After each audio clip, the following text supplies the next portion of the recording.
estádio próprio e Maracanã. Vamos lá.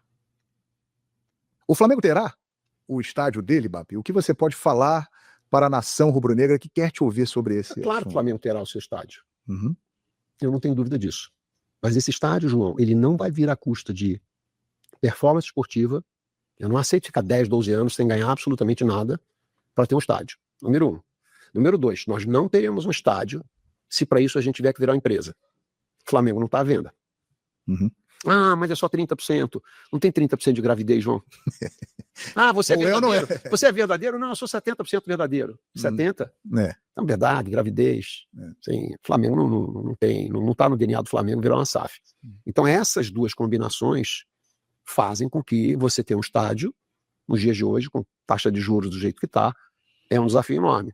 No programa de governo da minha campanha, eu disse, olha, Flamengo, se não tiver pelo menos 30% de margem operacional de resultado, ele não tem condição de construir um estádio com dinheiro. E é aquilo que a gente está falando, margem operacional, que é o lucro, né?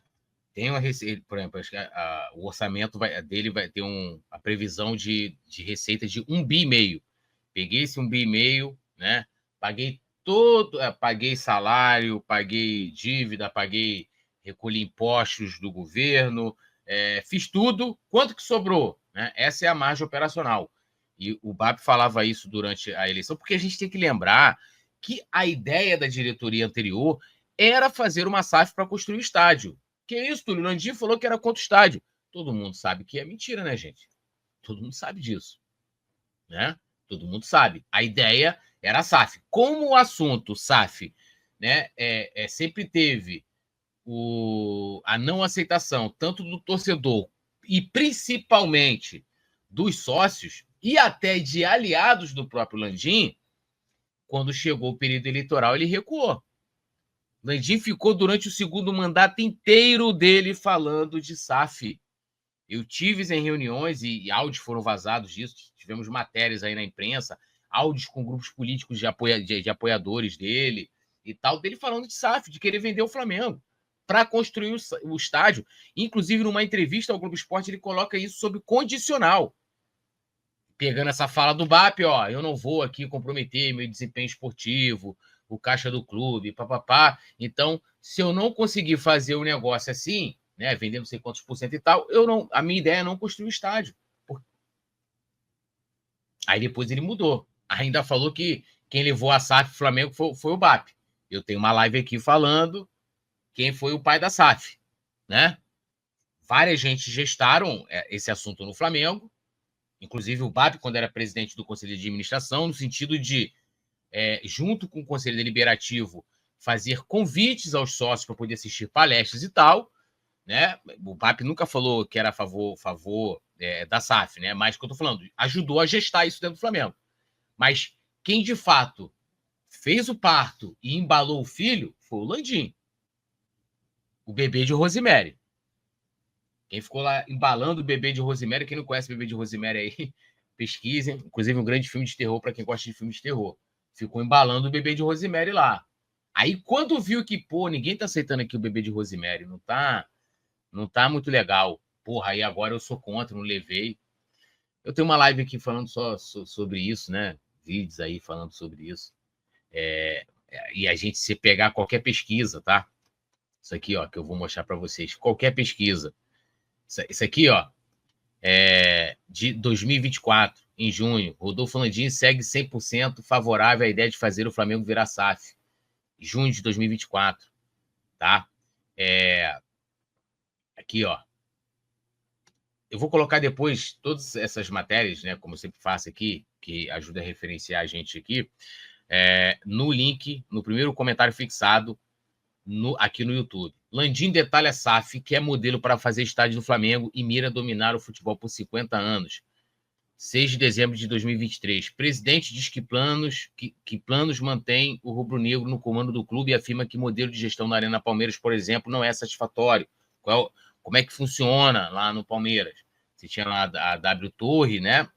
A empresa chegou lá, falou, olha, eu vou construir o estádio, vocês não vão gastar com a construção do estádio, mas eu quero ter a gestão do estádio durante determinado tempo.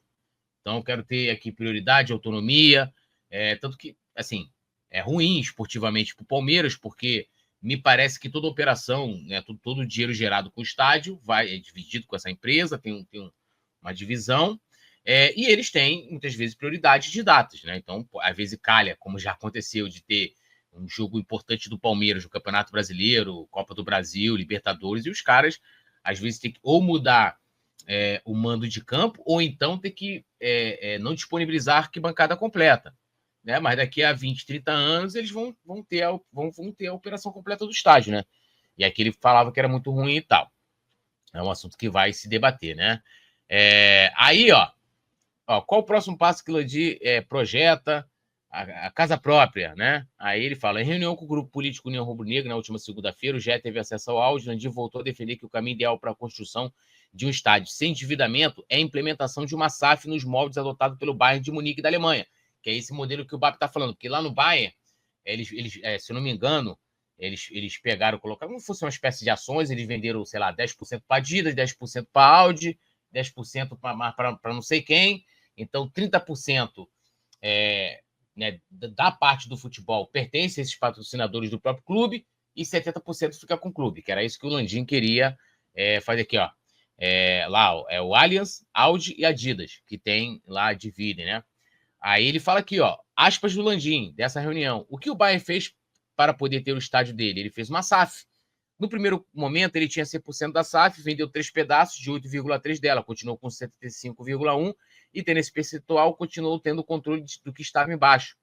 Montou uma estrutura de governança mais leve. Aí ele continua. Eles têm 9 conselheiros, 3 são indicados por cada um desses sócios minoritários e o Bayern tem 6 membros. Então, ele aponta o diretor e aponta todos o... Aí ele fala lá, o C-Level, né, espécie de CEO, que são os caras que mandam no clube, né? E aí, quem vocês acham que ia mandar, né? Se a gente botar uma dívida de 1 bilhão no nosso balanço, caso que ele já está falando do custo do estádio, né? Óbvio que alguém vai olhar que é um risco muito maior de não pagar. O custo de capital vai crescer. Não existe nenhum jogador que o Flamengo não tenha comprado em suaves prestações. O cara olha para o nosso balanço e fala, pelo amor de Deus, o Flamengo vai pagar. Mas se você endivida o clube para fazer estádio, aí não, né? Por isso, né, que o BAP está falando esse negócio de vender 30%, porque o Landim defendia, né? Um dos modelos que ele defendia era esse, tá? Isso aqui, que é uma outra entrevista que ele fala com mais clareza, tá? Aqui, ó, maio de 2024, Landim detalha ideia de SAF para o Flamengo e garante, aspas, se quiserem, eu assino que jamais serei CEO, né? Deixa eu só mudar aqui a disposição aqui do meu vídeo, aqui da minha tela. Aí você vem aqui, ó, vou colocar depois um outro trecho de vídeo. Ele defende esse modelo, tá?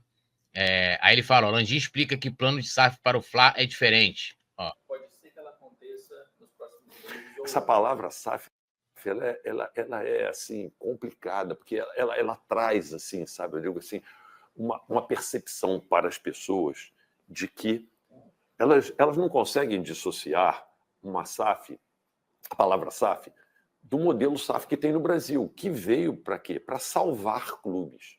Então, assim, quando você fala em SAF, o cara pensa assim, não, eu estou pensando na SAF do Botafogo, do Cruzeiro, do Vasco, que eram clubes que estavam precisando de dinheiro para pagar a conta de água, que estavam tudo atrasado e tal. É difícil, cara, imaginar de você estruturar um modelo de uma empresa, tá certo? Com participação não majoritária, porque hoje quem é o dono do Botafogo é o Textor. Quem toma decisão no Vasco não é o Pedrinho, que foi colocado lá pelos sócios. É o Josh. É ele que manda. Ele é o dono, o controlador. O acordo de acionista não tira poder nenhum dele, pelo contrário, dá o direito de indicar 5 conselheiros dos 7. Ele escolhe, através dos 5, toda a diretoria executiva. Ele faz o que ele quer. Então é o seguinte, não é esse modelo. O Flamengo nunca vai deixar, e eu sou o primeiro a ser contra, o Flamengo nunca deixará de ser, se depender de mim, um clube plural, onde você tenha sócios escolhendo quem vai ser o seu mandatário, como é o Bayern de Munique. Quem escolhe são sócios, quem é o presidente lá e tal. Por quê? Porque eles têm 70%. O Vasco também, pô. Eles elegeram o Pedrinho. 35%, eles escolhem o conselho vai lá e escolhe o cara que eles querem. Acabou. Não é isso, entendeu? Então, assim, eu não falo... Eu estou chamando a atenção disso porque essa palavra SAF parece que ela é maldita. Ela diz o seguinte: o Flamengo vai deixar de ser tocado como sempre foi, pelo seu clube. Sim. Não é isso. É uma estrutura... Seria uma estrutura. O que ele está querendo defender aqui é o seguinte: olha, quando se fala em SAF, se pensa em Vasco, em Cruzeiro, porque Vasco, Cruzeiro, Botafogo, eles venderam, né, o controle do futebol do clube. Né? Separou, né, o clube social do futebol, você criou uma nova empresa específica, né? E eles venderam 100% ou a mais, né? Então, essas empresas, como a do Textor, como a lá 777 no Vasco, como o Ronaldo no primeiro momento no Cruzeiro, compraram esse controle do futebol. Ele está querendo dizer que assim, no Flamengo vai ser diferente. Eu vou vender 30%, aí os sócios vão indicar, os sócios, no caso do Flamengo, vão indicar quem vai estar representando dentro desse controle de operação, junto com os indicados dessa empresa, sendo que seria o seguinte, meu amigo: quem iria comprar esses 30%, quem vocês acham que iria comprar? Seria pessoas ligadas ao Landim, que iria colocar nesse conselho de controle lá dos 30% do futebol do Flamengo, ligados ao Landim, e quem ele iria indicar do Flamengo para estar lá? Pessoa do Landim, ele ia mandar no futebol do Flamengo. Isso se ele não comprasse. Landim tem muito dinheiro. Imagina os amigos do Landim, muito dinheiro, ele ia comprar essa SAF, né? Porque nunca apareceu a empresa. Eu conversei com fulano, ele até falou nessa entrevista que eu conversei com várias empresas aqui. Nunca apareceu essas empresas, né? Nunca apareceu essas empresas. Estrutura financeira distinta, mas com a governança ainda controlada, pelo menos pelos seus dirigentes, controlada pelos sócios do clube, porém, com proteções de quem colocou capital lá, que vai querer que uma série de regras de disciplina de capital sejam implantadas. E lucro, né, Landim? É isso. E lucro. É isso. Mas que é difícil, sabe assim, emocionalmente de... Na verdade, ele está chamando os outros de burros, né? Ele cita isso, e tem uma hora que ele fala estou aqui, né, com o economista, que ele faz a entrevista com o Rodrigo Capello, que entende do que eu estou falando, que ele considera todo mundo burro, né? Bom, em resumo, era isso que ele queria fazer. E aí, o que aconteceu? Quando chegou em julho, né, ele foi dar uma entrevista para o Chala Podcast e ele simplesmente, gente, isso aqui, eu vou deixar os links para vocês, tem live aqui, tem matéria, isso aí é muito fácil de vocês encontrarem, né? Qual era o real planejamento de Landim Dunst, né? Muito mais do Landim, que era uma ideia que você, inclusive nessa entrevista ele fala, né? Dominar o futebol por 50 anos, projeto de poder era vender o Flamengo e permanecer lá por 50 anos. Uma possibilidade. Em julho, aí ele falou isso aqui. Seria fazer uma SAF no exemplo do Bayern de Munique. E por que nós chamamos do exemplo do Bayern de Munique? Para dar certeza para as pessoas. Que já existe esse modelo. Que o controle sempre ficaria com o clube do Flamengo. Uma SAF diferente. Até porque as pessoas que estão hoje concorrendo para o Flamengo que estavam fazendo, campanha para a SAF no Flamengo. Então, para dizer o seguinte, olha, se isto vier a acontecer, tem que ser limitado porque eu não controlo o Conselho Deliberativo, não. Aliás, eu sou candidato, eu vou ser candidato ao Conselho Deliberativo exatamente para isso, para cuidar disso. Mas no futuro, mas para barrar isso. Mas assim, era porque isto foi levantado como uma hipótese para poder financiar também o estádio. Deixa eu dizer para vocês, a gente não vai precisar desse dinheiro. Não vai precisar desse dinheiro. E hoje, toda essa discussão da SAF é uma discussão simplesmente de quem não quer o estádio. Então usa o argumento de que a gente vai precisar de dinheiro da SAF para ser contra o estádio. Porque assim diz o seguinte, tá vendo? Ele quer fazer o estádio por isso que ele quer fazer uma SAF. É o contrário. É exatamente o contrário. Eu quero o estádio, e o estádio sai sem SAF. E outra coisa, ninguém faz SAF no Flamengo sem ter aprovação do Conselho Deliberativo. E não terá com a minha participação. Simples assim. Agora, isto é um momento político, cara. Você tem que entender que os mesmos caras que começaram com a palestra da SAF e começaram a incutir a SAF, agora estão tentando colar na administração atual que é a SAF. Quando, na verdade, quando nós falamos de SAF, foi no contrário. Foi tentando dizer o seguinte, gente, se SAF vier, o clube não pode perder o controle, não. É o contrário. Sim. E essa é uma forma de levantar as pessoas contra o estádio, que é o movimento que a gente está sentindo e está vendo. E está vendo todo dia. E falam publicamente aqui, por exemplo, que são a favor do estádio. Quando leia a nota do Lauro Jardim, que saiu, em grupos pequenos dentro, lá trabalhando enormemente para que seja rejeitado a compra do terreno. Esse é o momento político que a gente está vivendo dentro do Flamengo. E aí são as narrativas. De minha parte, eu quero dizer o seguinte, tanto eu quanto o Rodrigo, cara, nós queremos o estádio demais. A gente sabe que o estádio pode sair. E o Flamengo não precisa de SAF de jeito nenhum para poder fazer. Nós só queremos, eventualmente, barrar esse movimento que começou e que não foi conosco, que não fomos nós que saímos fazendo palestra dentro do Flamengo, para que essa SAF, sim, fosse instalada dentro do clube. E isso aconteceu. Então, é isso. E vamos parar de narrativa, porque daqui não tem interesse nenhum de que isso aconteça. Estão tentando colocar na conta da administração atual isso. Porque aí tudo é misturado. É conselho, de administração, é conselho. Então, todo mundo que olha alguma coisa é o Landim. É o Landim uma ova que é o Landim. O Landim quer estádio, e vocês não querem. Esse é o problema. É esse o problema que a gente está vivendo hoje. Isso aí foi em julho, tá? Isso aí é em julho. Né? Isso aí, em julho, como é que mudou o discurso? Mas vamos voltar à entrevista do BAP. E aí eu falo, né? Você vê ele falando várias necessidades que o Flamengo teria para poder construir o estádio, mas abre mão de 500 milhões, né? De 500 milhões de reais. Próprio.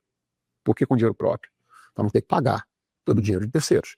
Então, quando você recebe um orçamento que a gestão anterior sugeria para os próximos 3 anos 16, 17% de margem operacional, eu não tenho a menor dúvida que não tinha a menor condição de fazer um estádio sem você virar uma SAF. Eu não tenho a menor dúvida disso. Isso aí é matemático. Isso não tem nada a ver com opinião. Não é opinião. Para você que está ouvindo a gente, é matematicamente impossível você construir um estádio sem você ter recursos, sem que você fosse virar uma SAF. Então, eu entendo que nesse primeiro ano a gente já vai fazer 28 de margem. Nós estamos fazendo todos os estudos para saber exatamente quanto custa, João. Ninguém decide construir uma casa própria sem saber quanto ela vai custar. Por melhor que seja o projeto do arquiteto. O arquiteto te mostra um projeto lindo, diz que você vai morar numa casa fantástica, que é a casa dos seus sonhos, e a gente quer acreditar nisso. Por apenas quanto? Quanto vai custar? Você que está nos ouvindo aí, construiria uma casa sensacional dos seus sonhos sem saber quanto ela custaria e como seria pagar? A resposta é não. O dirigente BAP, né, pensa exatamente dessa forma. O Flamengo não vai comprometer nem a performance esportiva dele, nem a soberania do clube, virando uma SAF, para ter um estádio. Então pode ser que demore um pouco mais de tempo, pode ter. O Flamengo está fazendo 130 anos esse ano, irmão. Né? E eu costumo brincar com meus amigos que não têm o prazer de torcer pelo Flamengo, vamos dizer assim. Eles falam que nós não temos casa. Eu falei, não temos uma, nós temos várias casas no Brasil, né? A maioria dos lugares que a gente vai, nós jogamos, quando a gente joga fora do Rio de Janeiro, a gente sente em casa. Então eu entendo que o Flamengo, nesse aspecto, ele é meio Rolling Stone, meio Madonna, né? Onde ele vai, o público vai atrás. Onipresente. É onipresente. Então eu entendo que vamos ter, mas não será à custa de sofrimento do torcedor, nem do sofrimento do caixa do clube, nem de soberania. Ou seja, terá, mas calma que o estádio no gasóleo. É aquela coisa, gente, assim, para mim isso é muito simples. Você vai construir o estádio. Se você chega com um projeto e fala assim, olha, nós temos aqui o projeto para construir o estádio do Flamengo e tal, e você toparia, de repente, ter um time mais fraco nos próximos anos, para a gente poder pegar, ao invés de investir na compra de jogadores, de repente em estrutura do CT, e a gente investir no estádio, você vai lá e apresenta seu planejamento. A questão é que tanto o BAP como todos os demais candidatos na eleição sempre prometeram, vamos construir o estádio sem prejudicar a performance esportiva, sem prejudicar o investimento. E aí a gente está falando de investimento em tudo, tá? Não é só futebol. Porque se o Flamengo fosse utilizar, né, o dinheiro que ele tem hoje dentro das receitas que ele arrecada atualmente, você vai prejudicar o investimento nos esportes olímpicos, você vai prejudicar o investimento em estrutura, né, no CT, na Gávea, né, e principalmente, claro, né, também prejudicar para contratar jogador. Agora, se tem alguém que chega e fala, vamos aqui, a gente não passou vários anos aí com o Pires na mão para poder reestruturar o clube, e aí você vai lá, você aceita ou não, né? Mas agora, o que se prometeu é que o Flamengo iria gerar novas receitas para poder construir o estádio. E não é só aquela fala, eu lembro que saiu uma matéria, Flamengo já tem 500 milhões. para construir o estádio. Na verdade, era o CEPAC, era simplesmente, né, que ainda nem foi aprovado, né, nem foi emitido ainda, o direito do Flamengo vender o potencial construtivo.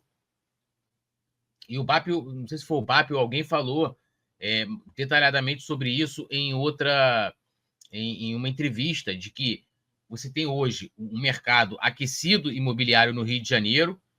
Se você for vender, você tem um deságio, então você não vai vender. Ah, tem aqui o Flamengo para 500, 600 milhões. Você vai ter que vender por muito menos. Nem vale a pena você vender hoje. Tem questões de juros e tal. Se é um negócio que vale 500 milhões, você vai conseguir no máximo aí 100, 200 milhões. Quanto que você faz com 100, 200 milhões no estádio aí que orçado a 1,9, 2, 2,5, 3 bi?